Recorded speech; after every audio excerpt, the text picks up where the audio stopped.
بسم اللہ الرحمن الرحیم۔ السلام علیکم۔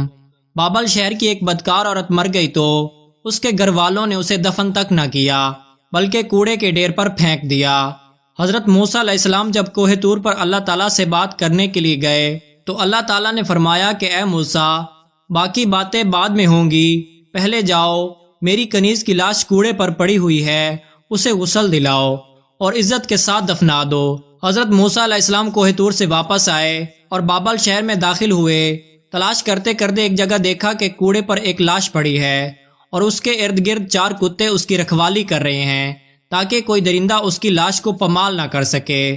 حضرت موسیٰ علیہ السلام نے اس کے گھر کا پتہ پوچھا اور ان سے کہا کہ لاش کو اٹھانے میں میری مدد کرو۔ عورت کے گھر والوں نے کہا کہ ہم اس کی لاش کے قریب بھی نہیں جائیں گے، یہ ایک بدکار عورت کی لاش ہے جس نے اپنی ساری زندگی بدکاری میں گزار دی۔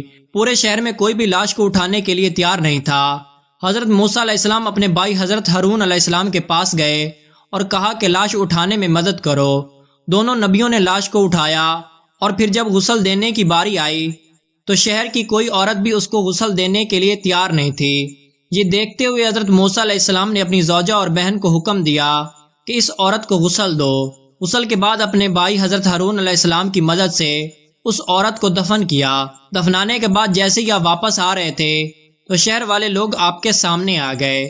وہ سب مل کر آپ سے کہنے لگے، یا تو ہمیں اس بات کی وضاحت دیں کہ ایک بدکار عورت کو اتنی عزت کیوں دی، یا پھر وہ کلمہ جو آپ نے ہمیں پڑھایا ہے ہم اس کو واپس کرتے ہیں۔ حضرت موسیٰ علیہ السلام نے لوگوں سے فرمایا، اے شہر کے لوگوں، مجھے جو اللہ نے حکم دیا تو میں نے اس حکم کی تعمیل کر دی۔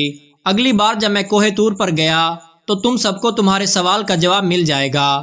یہ سن کر لوگ واپس چلے گئے۔ حضرت موسیٰ علیہ السلام دوبارہ کوہ طور پر گئے تو فرمایا، اے میرے پروردگار، اس شہر کے لوگ مجھ سے اس بات کی وضاحت مانگتے ہیں کہ ایک بدکار عورت کو اتنی عزت سے کیوں دفن کیا گیا۔ اللہ نے فرمایا، اے موسیٰ علیہ السلام، یہ عورت بدکار تھی اور اس کی ساری زندگی بدکاری میں گزر گئی، مگر ایک دفعہ یہ ایک ایسی جگہ سے گزر رہی تھی جہاں پر ایک کتا پیاس کی شدت سے مر رہا تھا۔ اس عورت کو کتے کی حالت پر رحم آ گیا۔ اس نے پانی کے کنویں سے اپنے کپڑے گیلے کیے اور کتے کے منہ میں نچوڑ دیے۔ پیاسے کتے کے منہ میں جب پانی آیا تو اس کے تڑپتے ہوئے جسم میں جان آ گئی۔ مجھے عورت کی رحم دلی پسند آ گئی اور میں نے اس کے سارے گناہ معاف کر دیے اور موت کے فرشتے کو حکم دیا کہ اس کی روح قبض کر ڈالو تاکہ یہ آئندہ بدکاری نہ کرے۔ اللہ پاک سے دعا ہے کہ اللہ پاک ہمیں ہدایت عطا فرمائے، آمین۔